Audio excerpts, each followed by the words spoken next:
मेरे पास एक black card है जिसकी लिमिट $1 ट्रिलियन है और हर दिन इसका बैलेंस अपने आप फिर से $1 ट्रिलियन हो जाता है। मुझे एक दिन दो, क्या मैं सच में इसे पूरा खर्च कर सकता हूँ? मेरी मंगेतर मेरे सामने ही एक अमीर आदमी की लग्जरी कार में बैठ गई, फिर सबके सामने मेरा मजाक उड़ाया कि मैं एक कंगाल लूजर हूँ जिसके पास न पैसे है न कोई कनेक्शन। मेरा दिल ऐसा लग रहा था जैसे कोई उसे फाड़ रहा हो और मेरी मुट्ठियां अपने आप भींच गईं। Ding, suitable host detected, spending system successfully bound.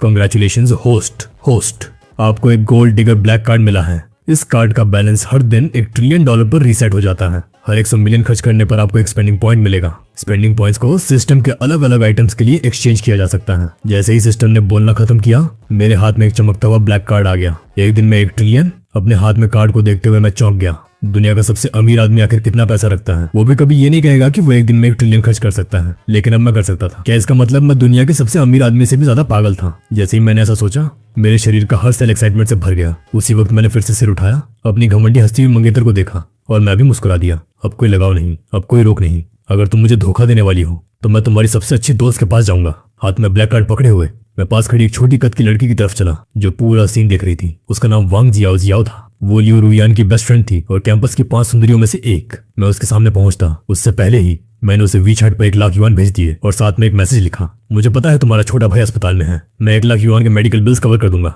आज मेरा मूड खराब है, मेरे साथ रहो। मैं सीधे लियू रुयान के सामने वांग जियाओ के पास गया। क्या तुम आज का दिन मेरे साथ बिताओगी? ये शब्द निकलते ही पूरी भीड़ चुप हो गई। फिर अगले ही पल हर तरफ शोर मच गया। ये क्या कर रहा है? कहीं ये वांग जियाओ को पटाने की कोशिश तो नहीं कर रहा? क्या ये पागल है? डोंडा में हर कोई जानता है कि वांग जियाओ के स्टैंडर्ड्स बहुत ऊंचे हैं। उसने पहले कहा था कि वो सिर्फ किसी रिच सेकंड जन से शादी करेगी। वो कैंपस में गोल्ड डिगर के नाम से मशहूर है। ये वांग जियाओ के साथ ये मजाक है क्या? लियू रुयान ने ये सब देखा और हंस पड़ी। उसकी आंखों में साफ तिरस्कार और घृणा थी। वो पहले ही सोच चुकी थी कि वांग जियाओ मुझे कैसे बेइज्जत करने वाली है। उसके चेहरे पर घमंड साफ दिख रहा था, जैसे उसे गर्व हो कि उसने इस कंगाल लूजर को पहले ही छोड़ दिया। भीड़ भी उतनी ही उत्साहित थी। सब इंतजार कर रहे थे कि मैं खुद को शर्मिंदा करूं, लेकिन अगले ही पल कुछ ऐसा हुआ जिसने सबको हिलाकर रख दिया। फोन पकड़े हुए वांग जियाओ ने हल्की मुस्कान दी। उसके प्यारे गोल चेहरे पर शर्मीली लाली आ गई। फिर उसने सिर हिला दिया। वो दृश्य सबके लिए जैसे सिर पर हथौड़ा मारने जैसा था। पूरी भीड़ की आंखें फैल गईं, उनके जबड़े खुले रह गए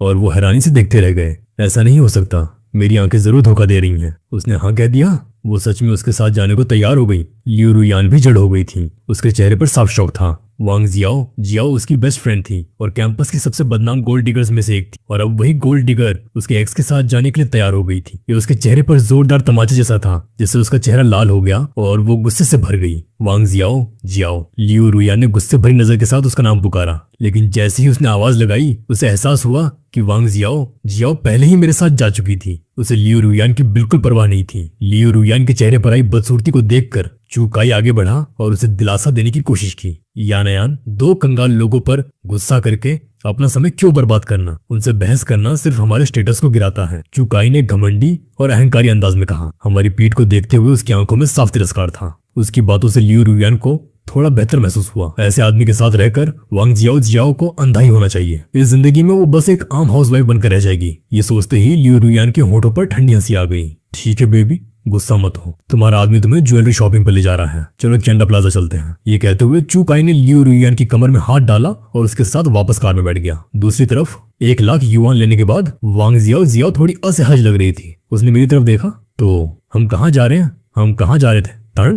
चंडा प्लाजा। वो जगह तो जैसे पैसे जलाने की भट्टी थी और आज मैं पूरी तरह खर्च करने वाला था। सिस्टम पहले मुझे बता चुका था कि हर 100 मिलियन खर्च करने पर मुझे एक स्पेंडिंग पॉइंट मिलेगा और उन पॉइंट्स को अलग अलग आइटम्स के लिए बदला जा सकता है। मुझे नहीं पता था कि वो आइटम्स क्या हैं, लेकिन अगर वो सिस्टम से आ रहे हैं तो वो आम कैसे हो सकते हैं? इससे मैं एक्सचेंज फीचर को लेकर और ज्यादा एक्साइटेड हो गया। सिस्टम, क्या तुम एक्सचेंज इंटरफेस खोल सकते हो? नहीं, पहली एक्टिवेशन के लिए 10 स्पेंडिंग पॉइंट्स चाहिए। ये सुनकर मैं चौंक गया। इसका मतलब था कि मुझे पूरा $1 बिलियन खर्च करना पड़ेगा, तब जाकर एक्सचेंज स्क्रीन अनलॉक होगी। क्या ये सिस्टम मुझे जबरदस्ती पैसे खर्च करने पर मजबूर कर रहा था? तो क्या तुम कम से कम ये बता सकते हो कि वहाँ किस तरह के आइटम्स हैं? एक्सचेंज आइटम सिस्टम द्वारा चुने गए कीमती ट्रेजर्स हैं। ये कॉन्फिडेंशियल हैं और पहले से रिवील नहीं किए जा सकते। मैं कुछ बोल नहीं पाया, लेकिन इससे मेरी क्यूरियोसिटी और बढ़ गई कि अंदर क्या है। ठीक है, $1 बिलियन, पहले वो ही खर्च करता हूँ। मैंने वांग जियाओ का हाथ पकड़ा और चलना शुरू किया। चलो चंडा प्लाजा, आज मेरा मूड खराब है तो तुम मेरे साथ शॉपिंग करोगी। उसका छोटा सा हाथ मेरे हाथ में था और वांग जियाओ तुरंत शर्म से लाल हो गई, अपना हाथ छुड़ाने की कोशिश करते हुए।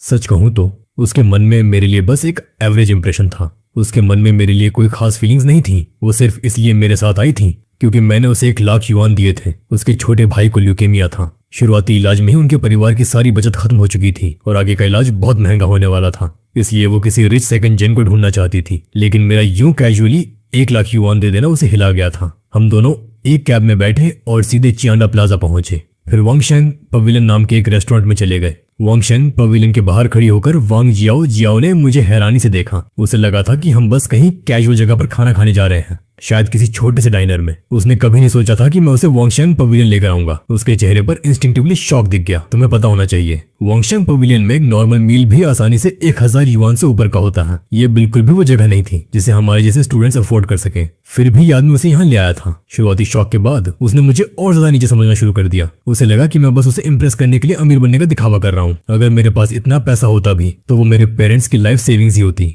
ये सोचते ही वांग जियाओ के मन में मेरे लिए जो भी थोड़ा अच्छा इंप्रेशन था वो पूरी तरह खत्म हो गया और उसने मुझे और भी कम समझना शुरू कर दिया। उसके चेहरे का खराब एक्सप्रेशन देखकर मैं कंफ्यूज हो गया। मुझे समझ नहीं आ रहा था कि इस लड़की को क्या प्रॉब्लम है। मैं उसे इतनी अच्छी जगह खाना खिलाने लाया और फिर भी वो खुश नहीं थी। मैंने बस सिर हिला दिया। फिर मैं आगे बढ़ा और एक लग्जरी प्राइवेट रूम मांगा। सर्वर ने बताया कि उसके लिए मिनिमम स्पेंड 50,000 युआन है। मैं खुश हो गया। अभी मुझे पैसे खर्च करने से डर नहीं था, मुझे डर था कि कहीं मैं कम खर्च न कर दूं। फिर भी 50,000 थोड़ा कम लगा। थोड़ा सोचकर मैंने पूछा, क्या इससे भी महंगा कुछ है, जैसे 1 लाख मिनिमम वाला रूम? वेटर हक्का बक्का रह गया। उसे सच में लगा कि शायद उसने गलत सुना है। 50,000 काफी नहीं था, मुझे 1 लाख मिनिमम चाहिए था। वेटर ने मुझे ऊपर से नीचे तक शक की नजर से देखा। मैं साफ तौर पर सस्ते स्ट्रीट मार्केट के कपड़े पहने हुए था। क्या ये आदमी यहाँ फ्री में खाना खाने का कोई स्कैम करने आया है? साइड में खड़ी वांग जियाओ और भी ज्यादा डिसअपॉइंटेड लग रही थी। उसे लगा मैं दिखावा करने में बहुत आगे हूँ। वेटर के अजीब एक्सप्रेशन को देखकर उसे बेहद शर्मिंदगी महसूस हुई। उसे लगा कि आज मेरे साथ आना उसकी सबसे बड़ी गलती थी। उसने तय कर लिया था कि जैसे ही मौका मिलेगा वो तुरंत निकल जाएगी। उसे डर था कि अगर ये चलता रहा तो उसकी पूरी डिग्निटी खत्म हो जाएगी। सर, ये बस आपसे मजाक कर रहे थे, वांग जियाओ जल्दी से समझाने लगी, डरते हुए कि कहीं वेटर सच में हमें बाहर न निकाल दे। मैंने ज्यादा बहस नहीं की, हम सिर्फ 2 लोग हैं, बस थोड़ा सा खा लेते हैं। ये सुनकर वांग जियाओ ने राहत की सांस ली। उसे सच में डर था कि मैं फिर से कोई पागलपन करूंगा और उसे फिर से शर्मिंदा कर दूंगा। दूसरी तरफ मैं पूरी तरह शांत था। मेरे पास $1 ट्रिलियन थे। मुझे पूरा कॉन्फिडेंस था। पैसे वाला आदमी अलग ही चलता है। ठीक है, तो मेनू में जो भी है सब ले आओ। ये सुनते ही वांग जियाओ ने धीरे से सिर घुमाकर मेरी तरफ देखा, पूरी तरह स्टन्ड। ये तुम्हारे हिसाब से सिंपल रखना था, अगर सिंपल नहीं रखते तो क्या पूरा रेस्टोरेंट खरीद लेते? वेटर 2 सेकंड तक जड़ खड़ा रहा, फिर संभल कर बोला, सर हमारे मेनू में काफी महंगे इंग्रेडिएंट्स हैं, ब्लैक ट्रफल, सी कुकम्बर, ऑस्ट्रेलियन लॉबस्टर वगैरह। पूरा मेनू ऑर्डर करने में करीब 1,50,000 युआन लगेंगे। क्या आप श्योर हैं? मैंने सिर हिलाकर कॉन्फर्म किया तो वेटर मेनू लेकर बाहर चला गया। सबसे पहले वो मैनेजर के पास गया, पूरी सिचुएशन बताई और पूछा कि इस कस्टमर के साथ क्या करना है, खाना सर्व करें या तुरंत बाहर निकाल दें। मैनेजर ने जब सुना कि 2 लोगों ने 1 लाख से ज्यादा का खाना ऑर्डर किया है तो उसे भी शक हुआ। 2 सेकंड सोचकर उसने हाथ हिलाया और कहा, खाना सर्व करो, लेकिन प्राइवेट रूम के बाहर कुछ सिक्योरिटी गार्ड्स खड़े कर दो। अगर ये बिना पैसे दिए भागने की कोशिश करे या कुछ और करे तो इसे मारना, जोर से मारना, फिर इसे इसके पेरेंट्स के पास घसीट कर ले जाना और उनसे पैसे वसूलना। वेटर ने ठंडी मुस्कान के साथ सिर हिलाया। उसी समय वांग जियावे ने मेरे नकली शांत चेहरे को देखा और आखिरकार फट पड़ी, बस बहुत हो गया। ऐसा नहीं है कि मैं तुम्हें नीचा दिखा रही हूँ, लेकिन क्या तुम सच में 1,50,000 युआन दे सकते हो? बोलते समय उसकी आंखों में घृणा चमकी, जो पहले से ही निराशा से भरी हुई थी। अगर मैं सही हूँ तो जो 1 लाख युआन तुमने अभी मुझे भेजे थे वो शायद तुम्हारे परिवार की बचत थी, है ना? अपने माता पिता की मेहनत की कमाई से अमीर बनने का दिखावा करना घिनौना है। वांग जियावे के चेहरे पर तिरस्कार बिल्कुल भी छुपा नहीं था। मैं अचानक चौंक गया। मुझे उम्मीद नहीं थी कि वांग जियावे जैसी गोल्ड डिगर ऐसी बात कहेगी। सच कहूं तो इससे मैंने उसे एक अलग नजर से देखा, लेकिन मैंने फिर भी कुछ नहीं समझाया, क्योंकि अगर मैं समझाता भी तो वो मुझ पर विश्वास नहीं करती। ऐसे में अपनी बात कहने में समय क्यों बर्बाद करूं? वैसे भी ये पैसा मेरी जेब से नहीं जा रहा तो मैं क्यों तनाव लूं? वांग जियावे 1 सेकंड के लिए जम गई। ठीक है, बहुत अच्छा, तो मैं अपनी आंखों से देखूंगी कि तुम्हारा ये नकली अमीरी का नाटक कैसे तुम्हारे पूरे परिवार को बर्बाद कर देगा। बर्बाद? यही तो मैं भी चाहता था। मैं इससे ज्यादा कुछ नहीं चाहता था कि उस कार्ड का आखिरी पैसा भी खर्च हो जाए, लेकिन अभी तक मैंने बहुत कम खर्च किया था। मुझे अभी बहुत लंबा रास्ता तय करना था। खाना जल्दी आ गया। सच कहें तो वांगशियांग पवेलियन का हर एक डिश बड़े ध्यान से तैयार किया गया था। सिर्फ स्वाद ही नहीं, उसकी प्लेटिंग भी शानदार लग रही थी। थोड़ी ही देर में पूरी टेबल खाने से भर गई। मैं पागलों की तरह खाने लगा, हर स्वाद को धीरे धीरे महसूस करते हुए, जब तक वो मेरे मुंह के हर कोने में भर नहीं गया। उस पल आनंद अपने चरम पर पहुंच गया। मेरे उलट जो हर कौर का मजा ले रहा था, वांग जियावे लगातार चिंता में खा रही थी। उसे डर था कि अगर हम पैसे नहीं दे पाए तो हमें यहीं रुककर बर्तन धोने पड़ेंगे ताकि बिल चुका सकें, या उससे भी बुरा, हमें हमारे माता पिता के सामने घसीट कर ले जाया जाएगा। अगर ऐसा हुआ तो उसकी सच में बेइज्जती हो जाएगी। हर बार जब वो ये सोचती, वांग जियावे की नजरें मेरे लिए और भी ज्यादा नाराज हो जाती। सबसे बुरी स्थिति में वो मुझे दिए गए 1 लाख युआन वापस करके उससे खाना चुका सकती थी, लेकिन तब भी 50,000 बाकी रहते। हमारे चेहरे देखकर वेटर को अपने शक पर और भी यकीन हो गया। ये दोनों यहाँ मुफ्त में खाना खाने आए हैं। इसी वजह से वो मेरे आसपास पूरी तरह सतर्क रहा। इसी बीच मैंने एक ही कौर में आधा सी ककम्बर निकल लिया तो यहाँ के डिश कैसे हैं? वांग जियाबेई ने ध्यान कहीं और रखते हुए सिर हिलाया। हाँ ठीक है। उन दो शब्दों में भी उसकी आवाज में साफ कंपन था। वो साफ तौर पर डरी हुई थी कि जो कुछ वो सोच रही थी वो सच में होने वाला है। लेकिन जो मैंने अगली बात कही उसने उसके पहले से डरे हुए छोटे दिल को फिर से जकड़ लिया। अगर तुम्हें पसंद है तो अब से ये जगह हमारी कैंटीन है। ये सुनते ही वांग जियाबेई की आंखें फैल गईं। वो सच में अपना आपा खोने वाली थी। वेटर, बिल ले आओ। बिल। वेटर की आवाज तुरंत ऊंची हो गई। वो पहले से ही संभावना के लिए तैयार था कि मुफ्त में खाना खाने की कोशिश कर रहे हैं, लेकिन अब मैं खुद पैसे देने के लिए कह रहा था।